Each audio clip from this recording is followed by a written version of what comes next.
Yeah, this next poem, Uncle Russ, needs a bit of an explanation or introduction, and I'll do my best.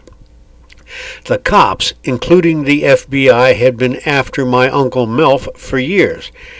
Either nobody knows why or nobody's talking. My dad never told them where Melf was.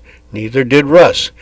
Even when they questioned him with such exuberance, he had to be carried up to his Chicago apartment after being discarded on the sidewalk in front. He died a couple of days later. Now, my family showed him that they weren't going to take a thing like that lying down. They moved to Pittsburgh.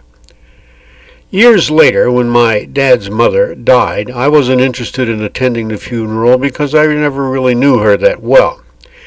Now, after I found out that FBI had staked out the service hoping Melf would show up, I was sorry I never went.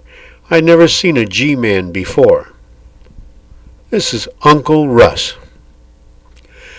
Uncle Russ never made much of fuss. He was just kinda sorta rambunctious.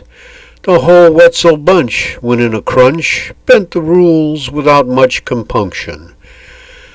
Now the cops, unamused and very short-fused, in Detroit they did rough up my dad. But that's not so bad when Russ they did grab in Chicago and pounded him dead. Now none of this mess you ever would guess had to do with those two I detailed, but was my Uncle Melf, a felon himself, so elusive he never was jailed. Snappy dressers, but never confessors. Dad and Russ remained so tight-lipped. Melf split so fast the cops were aghast that they never knew when he had skipped. FBI with binocs surrounded the block at Granny's memorial service, hoping that Melf might show up himself to pay some respects, although nervous. Melf vaporized, the cops realized, and they stopped accosting the Klan. Too late for Russ, since all of this fuss cost him literally all that he had.